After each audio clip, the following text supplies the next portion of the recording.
sa mga pangarap ni Pangulong Noynoy Aquino ang muling buhayin ang Pasig River. Kaya naman kanina, personal pa mismong nag-inspeksyon si Pinoy sa estero sa Maynila na karugtong ng ilog. May saksi exclusive si Michael Fati. Pinutaktin ng mga may blinker na hagad na motorsiklo at mga itim na sasakyan ang Menjola. Saglit na nabalab ang trapiko at napatigil upang makaisyoso ang mga papauwi na sana mga estudyante. Nagulat na lamang sila nang bumaba at naglakad patong estero si Pangulong Noynoy Aquino. Suot ang barong pero nakatupi ang manggas. Ilang minutong pinagbasta ni Pinoy ang maduming estero.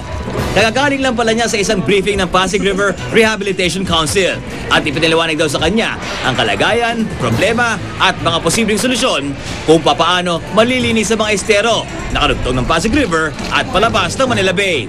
Pero nais daw niya itong makita ng personal. Ano pong binisita natin dito? Nagkaroon kami briefing sa Pasig River Rehabilitation Council. Tapos yung among the alarming things na ibinanggit sa atin, yung sewerage sa atin, ang dami pupunta sa Manila Bay directly. No? With each problem, may opportunities na pinepresent. Wala pa rin magbabago kung makita mo visually. Sa naturang briefing ayon sa Presidente, sinabi nitong Abril lamang daw nang nilinis ang esterong ito. Pero ngayon, balik uli sa dati ang itsura. Kaya bukod sa paglilinis at pagtitiyak sa kaligtasan ng mga nakatira sa paligid ng estero, pinag-iisipan din kung maaari itong pagmula ng kabuhayan. Tinitingnan ko lang yung doon sa malalayong problema, ito na nalinis ng kapraso. Tapos eventually, gusto natin yung magkakaroon ka ng filtration on both banks. Baka may potential pa maging livelihood. 1990 nang indiniklarang biologically dead ang Ilog Pasig. 2 dekada nang pinag-uusapan ang pagbuhay dito. At ngayon, umaasa si Pangulong Aquino na sa kanyang administrasyon ay may isa sa katuparan ito. Para napaka-imposibleng linisin yung Pasig River. May 48 tributaries raw yan. At mukhang makakaya. And pinoproject nila, baka within the term, no? Within the 6 years, talagang massive yung changes. Michael Padre ng inyong saksi. Samantala, ibang babae ang nailistang asawa ni Congressman Manny Pacquiao sa official na website ng Kamara.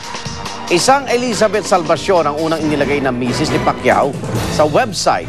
Bukod dyan, edad 68 na raw si Pacman at ipinanganak noong May 28, 1942 sa halip na December 17, 1978. Pati na nakalistang opisina ni Pacquiao, mali rin.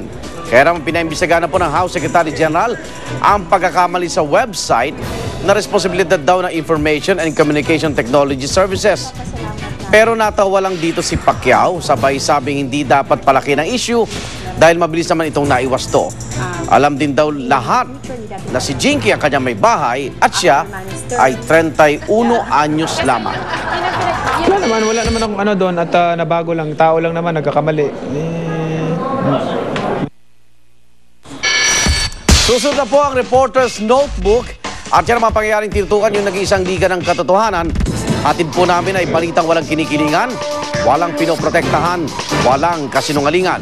Serbisyong totoo po lamang at sa ngalan na aking partner na si Vicky Morales. Ako naman Arnold Clavio. Hanggang bukas, sama-sama tayo magiging saksi.